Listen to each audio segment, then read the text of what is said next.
canal Futebolaço, eu sou o Dieguinho. Bom, galera, tá entrando no ar aí o nosso primeiro girão de notícias do dia, como sempre, recheadaço de informações. Antes de começar a trazer as notícias, peço para tu deixar aquele like marotaço que ajuda a gente bastante. E claro, se for tua primeira vez aqui no canal, não esqueça de se inscrever, ativar o sininho das notificações. Além também, claro, de seguir a gente lá no Instagram, beleza? E também, você que gosta de fazer apostas esportivas, hoje tem jogo do Vascão em São Januário contra a Chapecoense. E eu super te recomendo a Bet7k. A Bet7k é a grande aposta do momento. No seu primeiro depósito, eles dobram o valor. Botou R$5, vira 10, botou 10, vira 20, 20 vira 40. O limite máximo de bônus são R$1.200. Colocou 1.200, viram 2.400 e você pode apostar. Lembrando que você também, indicando um amigo, você ganha aí R$20 para poder estar apostando. Bet7k, parceira do canal Futebolaço. O link tá aqui, ó, na descrição do vídeo e no primeiro comentário fixado.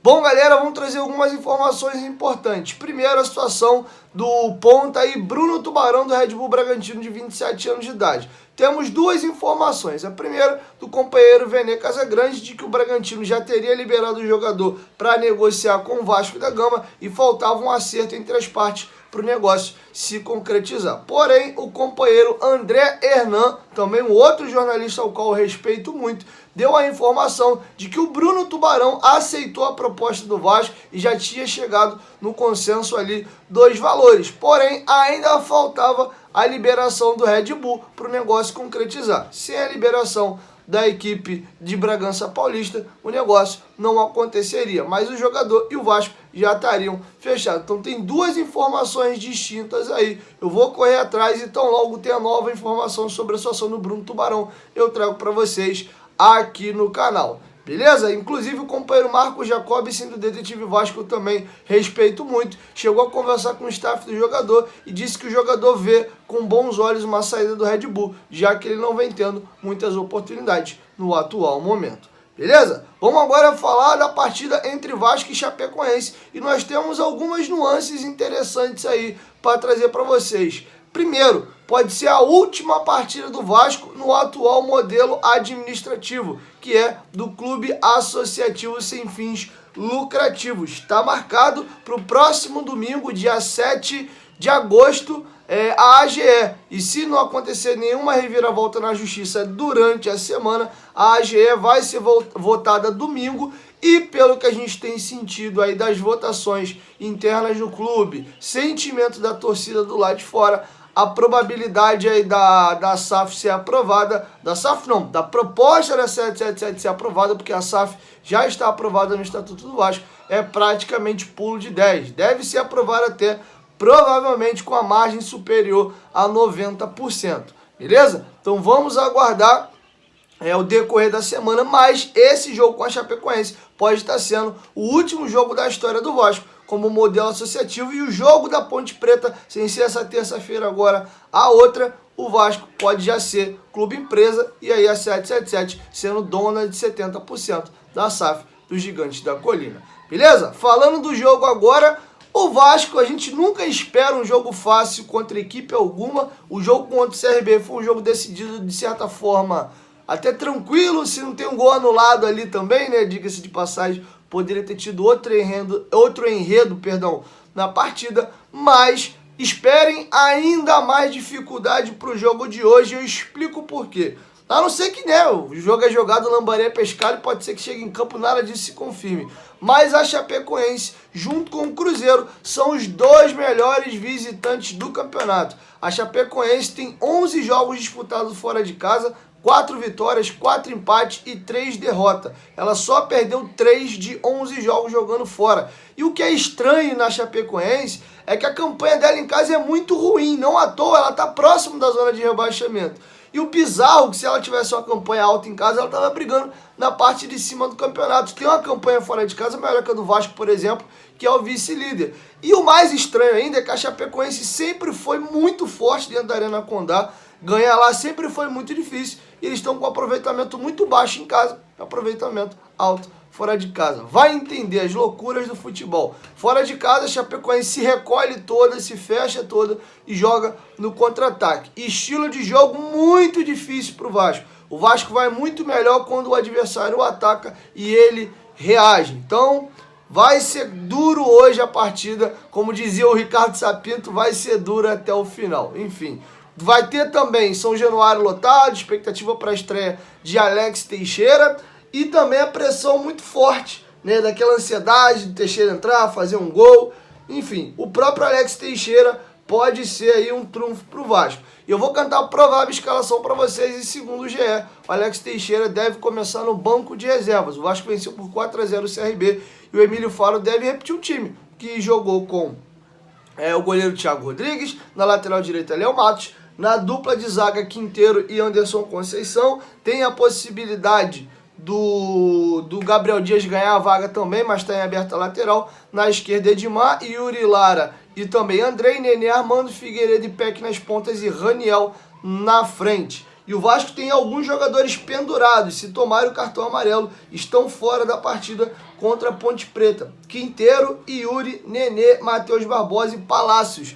E olha, Nenê e Palácios são os únicos jogadores que fazem essa função do camisa 10. Se os dois tomarem o amarelo hoje, o Vasco não vai ter um camisa 10 de ofício para a partida contra a Ponte Preta. Sarrafiore possivelmente deve voltar a ser relacionado e mesmo numa inatividade muito grande pode ser que ele seja aproveitado aí, caso os dois tomem o amarelo. Vamos torcer para que isso não aconteça. O MT também joga de camisa 10, pode ser que o Vasco teste o jogador, beleza? Para finalizar, galera, eu vou deixar com vocês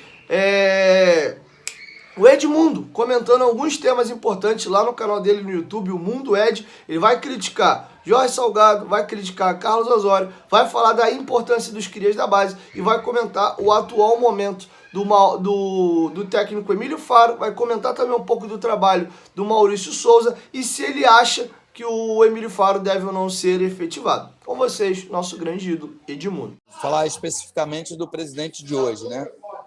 Do Jorge Salgado. Ele é um cara milionário, ele e o irmão. Ele é presidente do Vasco muito pela vaidade, menos por fazer pelo Vasco. Mas ele não tem conhecimento nenhum de tudo isso que você está dizendo. Eu acho que é hierárquico, né? É uma hierarquia, vai de cima para baixo. Porque eu não tenho, eu já tive muita pretensão, hoje eu tenho zero pretensão de ser presidente do Vasco, porque ser presidente do Vasco é muito difícil, é muito complexo. É um clube gigante, sem fins lucrativos, mas que as pessoas se matam literalmente para assumir aquele cargo. Porque é massa de manobra, né? Você manipula 20 milhões de torcedores para o bem e para o mal. E estou falando isso porque eu acho que as pessoas, ou o Jorge Salgado, não tem nem a noção do que ele é de verdade, da importância dele no cenário nacional. Mas, cara, é falta de conhecimento puro. Por que o auxiliar tem esse acesso e o técnico não? Ou é falta de interesse do profissional, ou porque o cara fica focado só em fazer o time ganhar os 3 pontos e esquece do entorno. Porque essa descoberta que você teve hoje, a partir da goleada do Vasco ontem, isso é diário. O Vasco é um celeiro de craques. Até alguns meses atrás, os 3 maiores artilheiros do Brasil, na era do Campeonato Brasileiro, de 71 até agora, até 2022, né?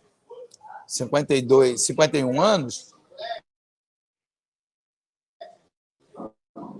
os 3 maiores artilheiros foram oriundos das categorias de base do Vasco. Foram Roberto Dinamite, Romário e Edmundo. Agora o Fred se intrometeu nessa história aí, acho que outros também vão se intrometer. E com respeito, só que você tem que entender a sua história para você falar das outras. E me parece que o Jorge Salgado, por mais vascaíno que ele seja, o Osório, por mais vascaíno que ele seja, eles não entendem a história, a sua própria história. E aí fica difícil contar a história. Se você não entende a sua história, como é que você conta a história dos outros?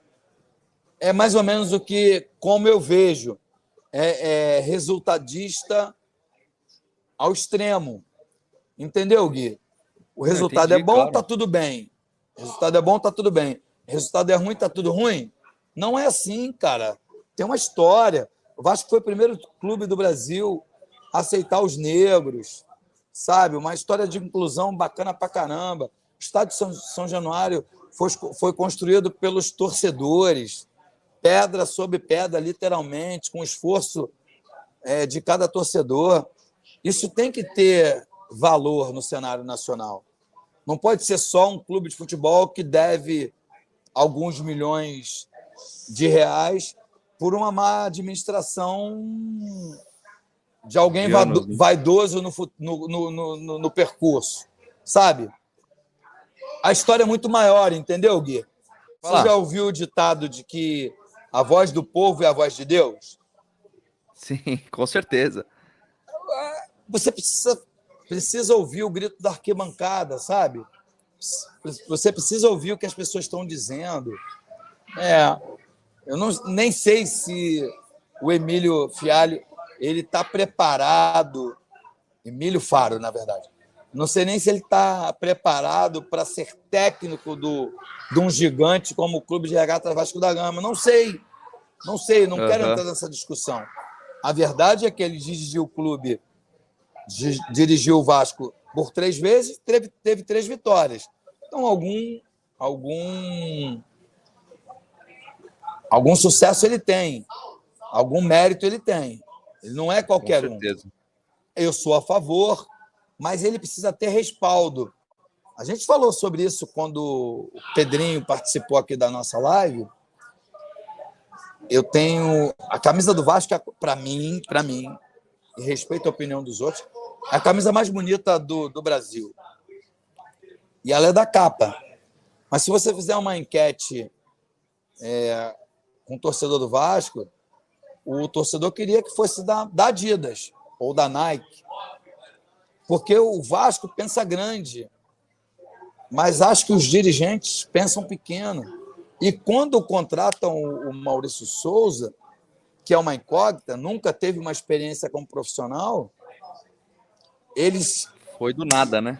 assinam um atestado de que é isso mesmo. E está tudo bem. E está tudo bem, porque eu quero bem do Vasco, então eu quero bem do Maurício Aí, ó. Souza. Adidas seria show. Eu quero bem do Vasco, eu quero bem do Maurício Souza. Torci para que ele tivesse sucesso frente ao Clube de Regatas Vasco da Gama. Mas Claro. ele era o mais qualificado, o mais preparado para assumir o Clube de Regatas Vasco da Gama? Está provado que não. Bom, galera, é isso. Essas são as informações que eu tinha para trazer para vocês nesse vídeo. E depois do jogo eu chego aí com a minha análise da partida, beleza? Hoje tô levando a Dona Maria aí, vamos ver se ela vai manter a escrita dela de ser pé quente. Eu vou ver o jogo com ela hoje lá de São Januário e que hoje possa ser um domingo maravilhoso. Almoçar com a patroa, ver o jogo, o Vascão ganhar, voltar para casa, terminar a noite em grande estilo. É isso, 1, 2, 3, Futebolazzo. Tamo junto, família, a qualquer momento, em volta abaixo, tamo junto, valeu, fui, é nóis.